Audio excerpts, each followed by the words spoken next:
meeting to order. It is 6 p.m. And let's do the pledge of allegiance.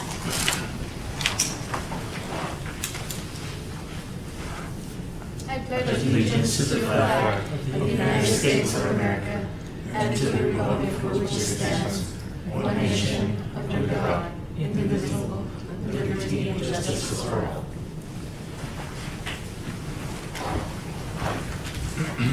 Next, Angie, we can do roll call, please. Yes, Julio Mendez, Present. Armando Lopez, absent. Carlos Abraham Flores, Present. Rosy Santos, Present. Robert Lopez, Present.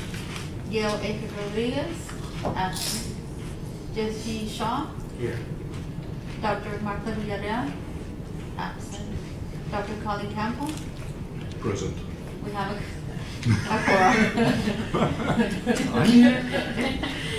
Do we have any citizens' comments for today? None have come in. Next, I'm sure everybody's been able to read the minutes, but I get a motion to approve the minutes. Moved. So. The minutes have been approved, and now do we have any communications or announcements? No, unless you guys have. I was mentioning earlier about events at BMT. Next Wednesday, the 27th at 7 p.m. My jazz ensemble, which is BMT Soundtown, will be presenting its first concert back from pandemic COVID. That's at 7 p.m. at BMT, free of charge. And we're calling it an evening with Soundtown. Everybody's working back. And right now, we still currently have our Ethel Shipton exhibit that's going to be on exhibit through June the 3rd. And we also have an opening for VMT for their spring exhibit, which is both sculptures and paintings. And that's May 12th in our mezzanine area. And we have a really cool exhibit coming up in summer, but I'll tell you about that later. We have our senior show, student senior show, 9 to Vines, and that's up till next Thursday at the Tammy Hill Gallery. It's open 9 to 5, Monday through Friday, by appointment if we get coverage. And then we have another show, Gabo Martinez, she's a ceramicist. She's our first artist in residence at TAMU, and she's created a whole body of work over the semester that she's going to be showing, prints and ceramics. And that opens on May 5th. And that'll be a big show. And she's from Houston. Yeah, I've had the opportunity to just go. Yeah, she's Laredo College has today started today, a show by Cultivarte, in which there are 4 different artists that are presenting work. Very nice work.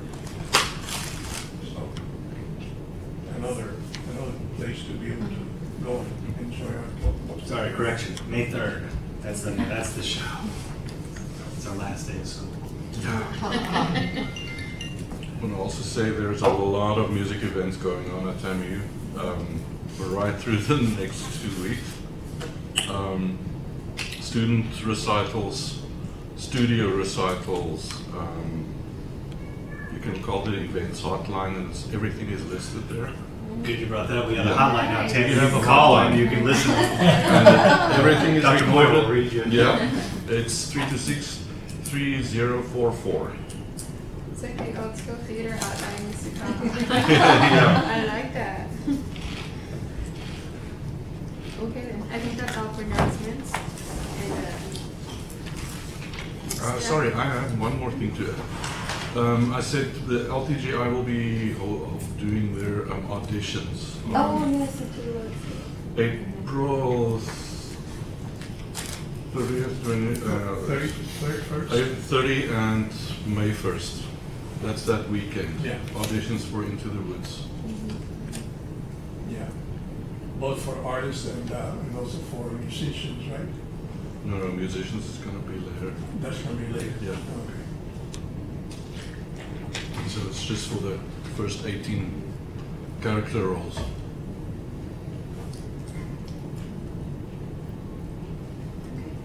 So we'll move on to staff reports.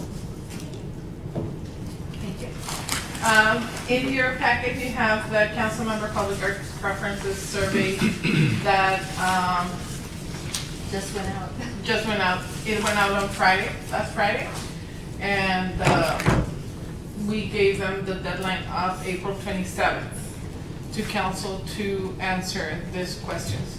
One of the things that, excuse me, was brought up by council, in a couple of calls that I had, is that they didn't know about the status. So I shared the status that Elia shared with the commission. But we wanna, underline the importance of the communication between the commissioners and the council members. So they can hear from y'all what's going on here, and what's going on from your perspective on this topic. So if you wanna give them a call, remind them they have the survey, just so they can, know the importance of this information. I know there's council members like Councilmember Cigarro that she was already waiting for the survey. But if you can call your council members, mayor, just as a reminder of the survey. The other thing that is happening is, we're in conversations with legal to get the updates of the ordinance. So the idea of having Elia and Up Art Studio in contract still is so we can implement the public arts master plan as soon as possible. And so some of the things that they had recommended, including changes to the city ordinance, the capital improvement projects, all that we're working together with legal, and they're gonna be informed with the survey so that we can start the implementation of the program. So hopefully we can go, it got delayed because of legal availability in the last few weeks, but we hope that once we have the information from the survey and the information from legal, we can go to council and finally make the changes that they recommended to the ordinance so that we can start the implementation, and this is certainly gonna be key. As Elia mentioned, it has information on what they prefer, what type of projects, so it's gonna be very important. Also, how they're gonna be using the funds this year, since we've already Exactly. started. So they have several options there. One of them is some money for a citywide project. That might be a statute. Yeah, so there's different options. We wanna make sure that there's, that the monies that they have in the funds this year are utilized in the best way. So that's where we are with the public arts master plan. I don't know if you all have it. Any questions? So, in the event that, for instance, a council member is not really interested or want to respond to this, do we fill it out on their behalf? I think we can get y'all's opinion. I think it would be very valuable. We will include it as a separate tab, not as this is from the Okay. district. And just to show to the council member, this is what your commissioner is recommending. Yeah. What is your input? Mm. Because at the end of the day, we're gonna go to council. And so they're gonna see that the monies that they have in their district are gonna be utilized. And so at the end of the day, they're gonna have an opinion. Yeah, because I'm so- just thinking if the council member does not necessarily have an opinion on that, Uh-huh. so how, It is important that every commissioner communicates to your council member and say, do you need any guidance with this? This is what we've learned from the presentations from the consultants. This is our opinion as a commission on what we think is relevant to public arts right now. So that you communicate that to the council member, to the mayor, and they have a better idea. Because at the end, they're gonna have an opinion, because we're gonna go to council and they're gonna see the monies are there. yeah, So better be that they're informed and they're educated on, Yeah. on what? Sorry, I had to run to the parking lot. So, I don't know if there's any other questions.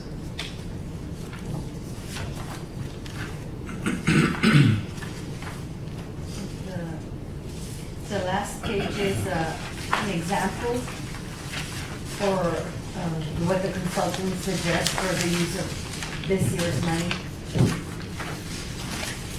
And, again, if the communication happens, and we hope it will between you and the council members, we're trying to go to council in May, and so, if you can have that conversation with them before that would, I mean, if you can have it before the 27th, when the deadline for the survey, even better, but if not, before May, so that we can, when we go to council, there's more information. Is theirs a paper survey or is it online? For them, it was by email. Email. Yeah. It was sent by email to their assistants. So I've seen, and I've seen the emails from the assistants to the council members. So they have it. Yeah. Have you seen any responses yet? Not yet. So right now, it's only 80,000 that would be used for the actual project. No, all of it. 80,000, that's divided among the council members. So we have 300,000 in the 2% arts fund, and then we have divided. We have 160. I think Per those are district. the examples. Yeah, 20,000. 20,000 per district, or 140 for the citywide.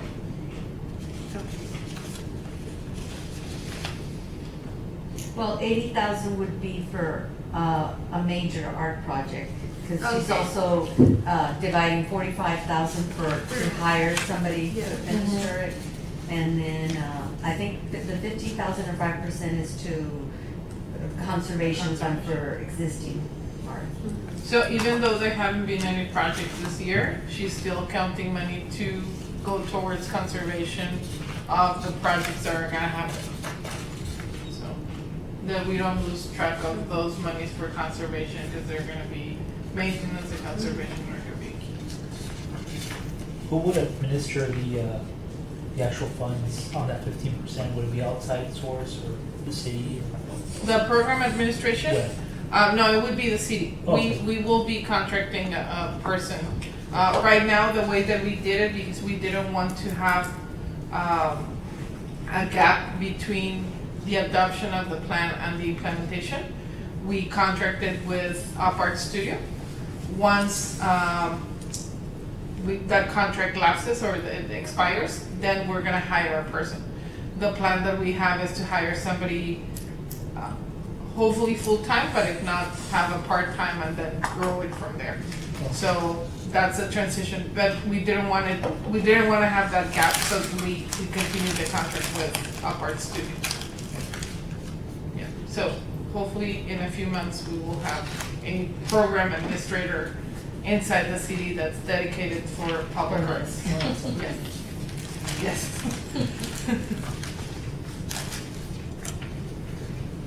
Because as much as Maria and Gianna actually love it, A lot of work. we need somebody with the expertise of, And the time to dedicate. the time and the expertise to dedicate completely to this project.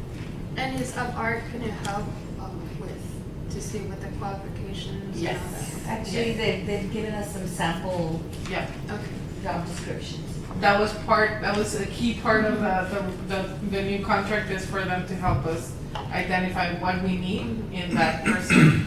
As Maria said, they already gave us some job descriptions and qualifications and skills and everything that we need. That's a point that Elia made in front of council, that we do need somebody that has those specific qualifications. It can't be somebody that I pull from my staff or that she pulls from her You're the staff. architect.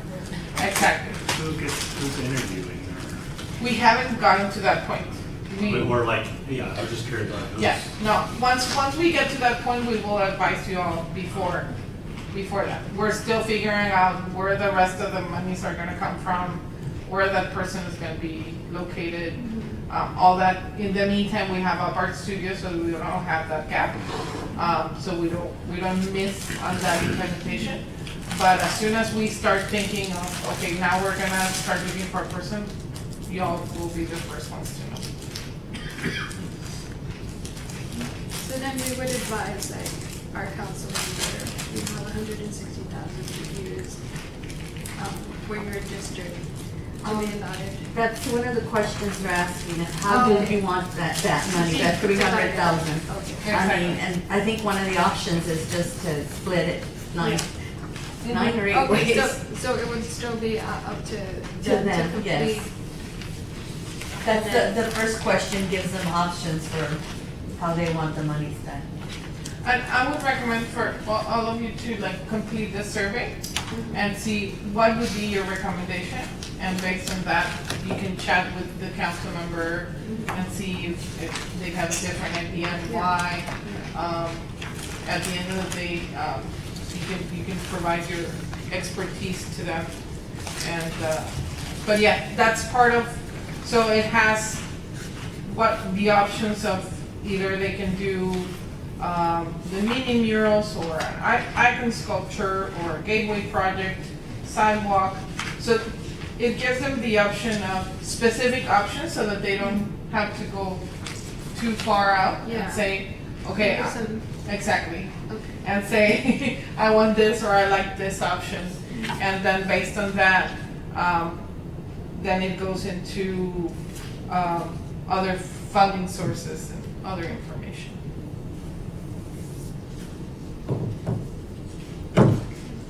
And even if they're open to fundraising from other sources to complement what they're getting from these monies. So this can be part of a project, not the full amount, if they want to do something bigger, right? One of the questions that I had was just real quick, just so I could explain to the council. Woman, the actual contributions are like, for instance, on number 2, it says hot funds or departmental budget allocations for like extra sources of funding. Would those go direct to the CIP or do they stay separately and they could use them however they want, or how would that work? That would be complementing the CIP funds, but they don't go into the CIP funds. So for example, if they say, well, I would like to use hotel occupancy tax, and I'm gonna talk about that because that's my area of expertise. Yeah. But if they say we wanna use hot funds has its own set of rules. Okay. So we need to look into, okay, is this project a project that would fall under hotel occupancy tax okay. rules? Does it apply? Can we complement the CIP monies with this, or can it be used for a different project? So it's more or less, it's like suggestions that what other sources would you like for us to look into? Right. And depending on the project, they might apply. Same thing with general fund, with CDBG grants. They all have their own set of rules. Sure. And so it all depends on what project you're looking at. It might be a mural, and so it might apply for one or the other. Oh, okay. If it's a CDBG project, we might be able to put a mural in there. But if it's a CDBG project, we might not be able to put additional hotel Yeah. occupancy tax. So it all depends. Got you. And But if it's just to pick their brain and see Yes. what other funds they might be interested in. What about private funds? Like, would those be like going towards the CIP, or can they go towards anything? They can go towards anything, and they're asking them about fundraising, if they're willing to do fundraising. Rules for fundraising in the city, and correct me if I'm wrong, Maria, have changed in the last few years. And so it can go to complement to add to that CIP project, or they can go to a different project. Like for example, when we were discussing last time, well, this is just public arts. No. There's other type of arts that we want to highlight, that we want to support. So that might be a way of doing that while we do a master plan for that, is talking about fundraising for those specific programs. Okay.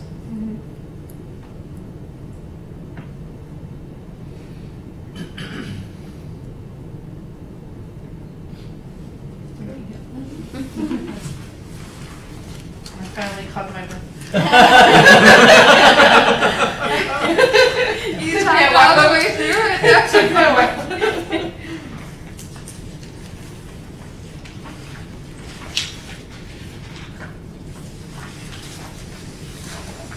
And you said Diego right now is working on the edits for For the ordinance. the ordinance. So And based on. that was based on the recommendation from council at the last time that Elia presented to them.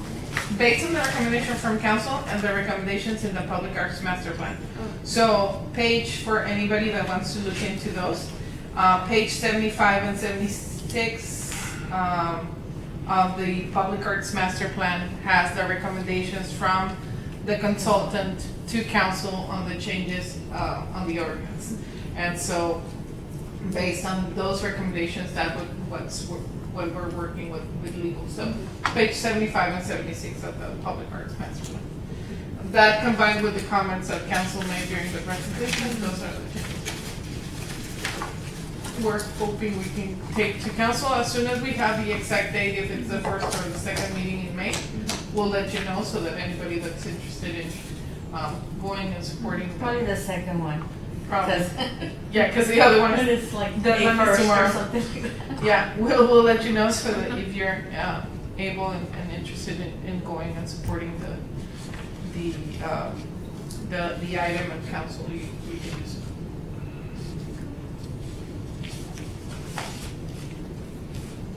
Got it, President. Alright. So the next item we have is scheduling of the next meeting. And that would be May 19th, and that's a Thursday at 5:30. That's the next schedule. I won't be able to make that date. We're having our seniors receive their medallion for their 4 years at DMT, so that is the evening of our ceremony. It'll be May 19th.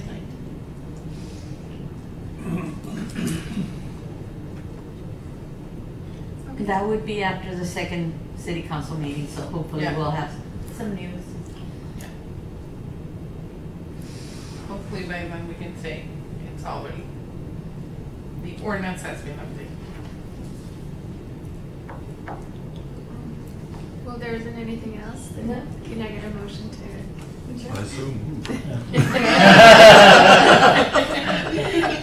So it's 6:23. Can I get a second? Second? Third. All in favor?